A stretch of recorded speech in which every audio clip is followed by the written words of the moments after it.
Hello everyone, मैं ऋषि गुप्ता स्वागत करती हूँ आप सभी का उमनिया पर। उम्मीद करती हूँ कि आप सब बहुत अच्छे होंगे। तो ये सीरीज तो आप जानते हैं कि आपका मिनी ग्रामर शो चल रहा है, जिसमें हम 5 कॉन्सेप्ट्स को डेली डिस्कस करते हैं एक वीडियो में। प्लेलिस्ट आपकी बन चुकी है इसी नाम से, मिनी ग्रामर शो के नाम से, और सारी इस वीडियोज़ आपको वहाँ पर सीक्वेंस में मिल जाएंगी। आज हमारा डे 3 है, तीसरा दिन है आज हमारा, और आज हम यहाँ पे 10 कॉन्सेप्ट, इससे पहले हम 2 सेशंस में कर चुके हैं। आज हम यहाँ पे कॉन्सेप्ट नंबर 11 से अपनी चीज़ों को स्टार्ट करेंगे।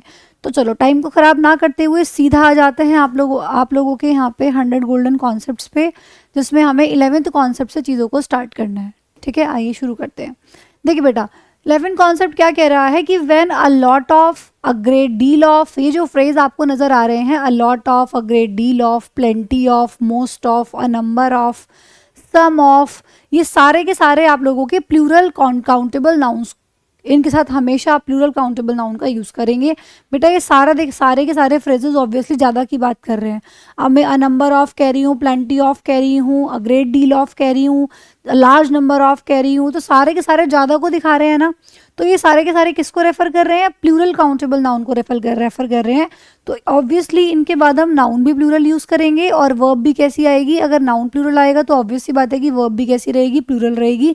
ये हमारा कॉन्सेप्ट नंबर 11 हमें कह रहा है। ठीक है, अगर आप लोगों ने सीरीज़ को ज्वाइन करना स्टार्ट नहीं किया है तो बेटा पूरी पढ़ना स्टार्ट कर दो, ये काफ़ी आपको मदद करेगी। 5-5 कॉन्सेप्ट रोज़ पढ़ लोगे तो पूरे ग्रामर का रिवीजन बहुत ही बढ़िया तरीके से आप लोगों का हो जाएगा। जैसे कि बेटा यहाँ पर देखिएगा, इंपॉर्टेंट कॉन्सेप्ट है, ध्यान दीजिएगा बेटा। यहाँ पर देखिएगा आप लोग, लिखा है a lot of people, a lot of, plural को दिखाने वाला फ्रेज है, इसलिए देखो उसके बाद हमने पीपल का यूज़ किया। तो यहाँ पर आप देख रहे हो बेटा, ये वॉज लिखा है, जो कि गलत हो जाएगा, इसलिए देखो ये सेंटेंस आपका इनकरेक्ट है। प्लूरल ही वर्ब लगानी थी, यहाँ पर वर लिखा हुआ है, इसीलिए ये सेंटेंस आपका करेक्ट है। तो a lot of, a number of, a great deal of, a good many, a great many, इन सब के बाद आने वाला नाउन और वर्ब दोनों हमेशा प्लूरल रहते हैं। यहाँ पर लेकिन एक्सेप्शन है, ध्यान रखना है। एक्सेप्शन कह लो, ये एक इंपॉर्टेंट नोट है जो आप लोगों को ध्यान रखना है। सिंपल सी बात है। देखो बेटा, आप यहाँ पे लिख रहे हो अ लॉट ऑफ पीपल, अगर मैं इनके बाद प्लूरल नाउन लगा रही हूँ, ठीक है, तो मैं यहाँ पे प्लूरल नाउन का यूज़ करूँगी। मतलब मैं यहाँ पे मान लीजिए मुझे लिखना है अ लॉट ऑफ गर्ल, नहीं मैं लिख सकती, मैं लिखूंगी अ lot of girls. A lot of boy नहीं मैं लिख सकती, अ लॉट ऑफ बॉयज़ में लिखूंगी। तो अगर हम यहाँ पे काउंटेबल नाउन की बात कर रहे हैं तो ऑब्वियस है कि हम प्लूरल काउंटेबल नाउन लगाएंगे, और प्लूरल ही फिर वर्ब आएगी। लेकिन यहाँ पर एक्सेप्शन ये आती है कि मान लीजिए इन एक्सप्रेशंस के बाद आपको अनकाउंटेबल नाउन लिखा हुआ नजर आए। अनकाउंटेबल नाउन अगर आपको इन एक्सप्रेशंस के बाद मिल रहा है तो उस केस में फिर आप क्या करेंगे? सिंगुलर वर्ब का यूज करेंगे, क्योंकि आप देखोगे कि या तो देखो दो चीजें हैं, या तो इन फ्रेज के बाद आपको प्लूरल नाउन लिखा मिलेगा, या फिर इनके बाद आपको अनकाउंटेबल नाउन लिखा मिल सकता है। सिंगुलर तो नाउन तो बिल्कुल नहीं मिलेगा, सिंगुलर काउंटेबल नाउन नहीं आ सकता। अ लॉट ऑफ बॉय नहीं बोल सकते।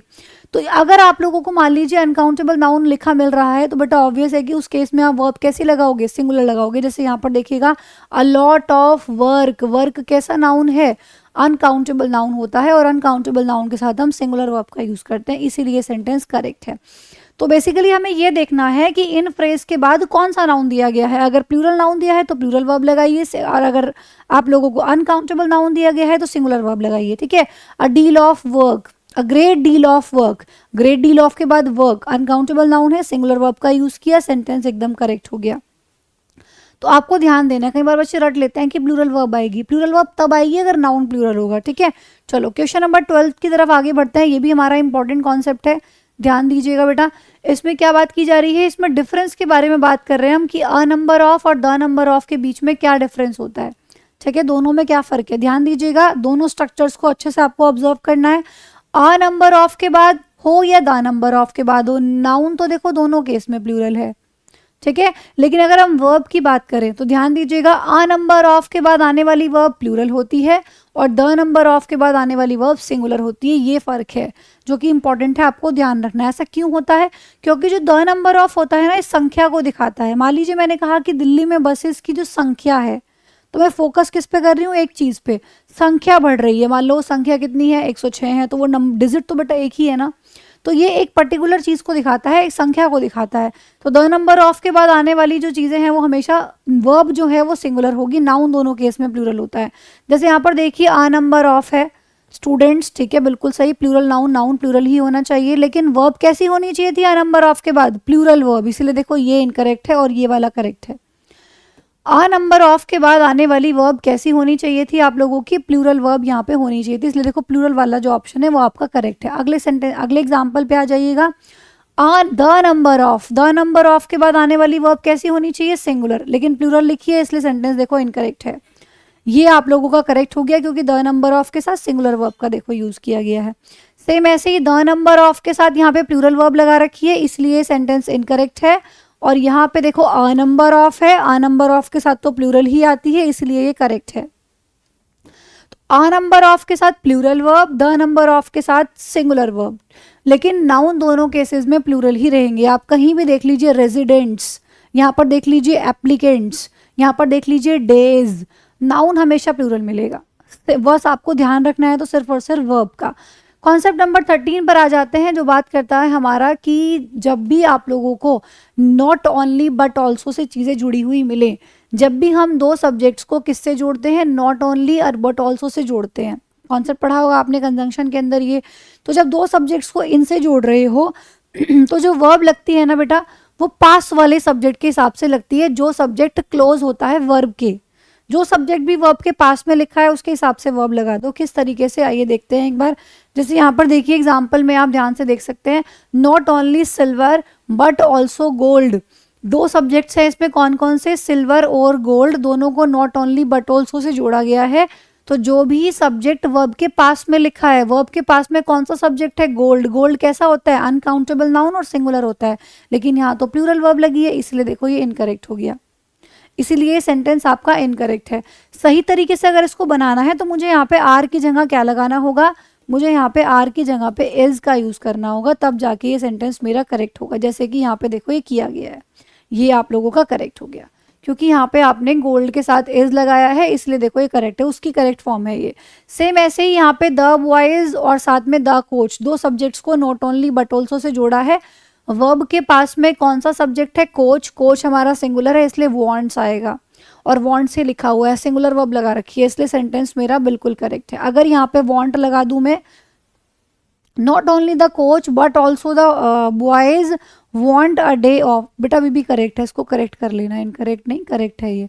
क्यों? क्योंकि देखो मैंने अब सब्जेक्ट्स को बदल दिया है, ठीक है, मैंने अब सब्जेक्ट्स को आपस में चेंज कर दिया है। पहले बॉयज इधर लिखा था, कोच इधर लिखा था, तो मैं नियर सब्जेक्ट के हिसाब से वर्ब लगाती हूँ। तो कोच सिंगुलर था इसलिए वांट्स लिखा, मैंने सिंगुलर वर्ब लगाई। अब मैंने सब्जेक्ट्स भी तो आपस में बदल दिए ना, कोच को पहले कर दिया, बॉयज को बाद में कर दिया। अब मेरा सब्जेक्ट प्लूरल बन चुका है, तो वर्ब भी कैसी आएगी? प्लूरल आएगी, प्लूरल ही लगा रखी है, इसलिए सेंटेंस करेक्ट है, इनकरेक्ट नहीं है। ठीक है, अगर यहाँ पे वांट्स होता तो ये इनकरेक्ट हो जाता। ठीक है, चलो let's move to the concept number 14। 14 concept पे मूव करते हैं। देखिए यहाँ पे बोला गया है कि ये जितने भी आप लोगों को वर्ड्स नजर आ रहे हैं इनडेफिनेट प्रोनाउन, ये सब आप लोगों के नोबडी, सम, एनीबडी, नोबडी, सारे तो बड़ी बड़ी वाले अगर आपको याद नहीं हो रहा है तो ऐसे याद कर लो बेटा, सारे बड़ी बड़ी वाले, एवरीबडी, समबडी, एनीबडी, नोबडी। सारे वन वन वाले, everyone, someone, no one, anyone. सारे थिंग थिंग वाले, एवरीथिंग, समथिंग, नथिंग, एनीथिंग, ये सारे सिंगुलर होते हैं। ठीक है, तो following considered as singular, each, every भी साथ में हो गया, each, every, everyone, someone, anyone, no one, सब आ जाएगा। ठीक है, समबडी, नोबडी, एवरीबडी, एनीबडी, वो भी आ जाएगा, और साथ ही साथ नन, वन, एनी, मैनी। देखो ये इंपॉर्टेंट है बेटा, मैनी नहीं, मैनी। ध्यान दीजिएगा, मैनी प्लूरल होता है। अगर मैनी हम खाली लिखा देख रहे हैं तो उसको उसके बाद हम हमेशा प्लूरल नाउन का यूज करेंगे। ठीक है, लेकिन अगर मैनी ना आके मैनी ए आ जाए तो वो बात करता है बहुतों में से एक की, तो उस केस में फिर हम वहाँ पे सिंगुलर वर्ब लगाते हैं। ठीक है, तो ये चीज़ इंपॉर्टेंट है जो आपको ध्यान रखनी है। तो इन फ्रेज को हम सिंगुलर की तरह से यूज़ करते हैं, कुछ एग्जांपल्स की हेल्प से समझते हैं। देखिए आइए, we use a singular verb, singular pronoun and singular noun. इनके साथ सबको सिंगुलर चलता है, नाउन हो, प्रोनाउन हो, वर्ब हो, सब सिंगुलर लगेगी अगर आपको ये सब मिल रहा है। Each, every, any one, any one, someone, any, no one, anybody, somebody, nobody, सबके बाद। ठीक है, जैसे यहाँ पे देखिए, each boy and each girl, boys नहीं लिखना है, बॉय लिखना है, गर्ल्स नहीं लिखना है, गर्ल्स लिखना है। नाउन भी प्लूरल, साथ ही साथ वर्ब भी प्लूरल, करेक्ट हो गया सेंटेंस एकदम। ठीक है, अब यहाँ पर साथ ही साथ मोर देन वन, बेटा ध्यान दीजिएगा, अगर हम बात कर रहे हैं खाली मोर देन की, यहाँ पे वन भी लगा लो।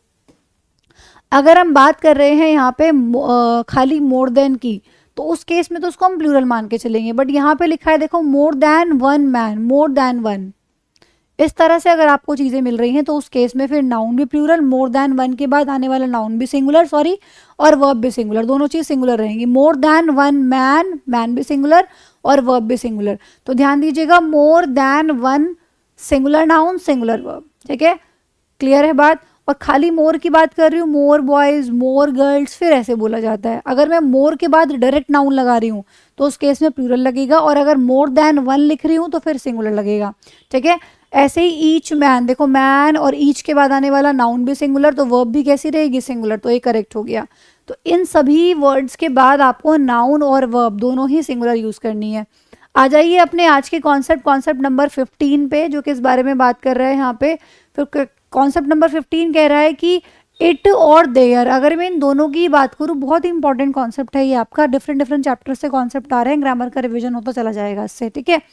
इट और देयर, अगर मैं इन दोनों की बात करूं तो ये दोनों ही बेटा ऐसे हैं कि जो इंट्रोडक्टरी सब्जेक्ट्स की तरह से यूज़ किए जाते हैं। मतलब आप इनको इंट्रोडक्टरी सब्जेक्ट बना सकते हो। अगर आपके पास सब्जेक्ट नहीं है तो ये सब्जेक्ट बन जाएंगे आपका इंट्रोडक्शन देने के लिए, और सब्जेक्ट की तरह से काम करेंगे। तो उस केस में क्या होता है, जो वर्ब होती है ना आपकी, जो देयर के साथ यूज़ की जाने वाली जो वर्ब होती है, वो हमेशा डिपेंड करती है उसके बाद आए गए नाउन पे या प्रोनाउन पे। कहने का मतलब यहाँ पर ये है कि देयर, देखो मैं आप लोगों को बहुत ही सिंपलेस्ट भाषा में समझा देती हूँ कि जो भी आप लोगों को आराम से समझ आ जाए। इसको आप कुछ इस तरीके से समझ सकते हैं। देखिए, इट के साथ तो हमेशा आप देखोगे कि सिंगुलर वर्ब ही लगेगी। इट और देयर दो चीज़ों की बात की जा रही है ना, तो इट के साथ हमेशा सिंगुलर वर्ब लगाओगे, ठीक है। इट इज ही होगा हमेशा, इट वॉज ही होगा हमेशा। लेकिन अगर हम बात कर रहे हैं यहाँ पे देयर की, दोनों ही बन सकते हैं इंट्रोडक्टरी सब्जेक्ट, तो देयर के बाद ना बेटा आप यहाँ पे सिंगुलर वर्ब भी लगा सकते हो, लग सकती है, और प्लूरल वर्ब भी लग सकती है। अब मैम हमें कैसे पता लगेगा कि कब सिंगुलर लगानी है कब प्लूरल लगानी है? सिंगुलर वर्ब तब लगेगी अगर उसके बाद सिंगुलर नाउन या सिंगुलर प्रोनाउन होगा। तो कुल मिला के इसके बाद आए गए नाउन या प्रोनाउन पे ये चीज़ डिपेंड करेगी।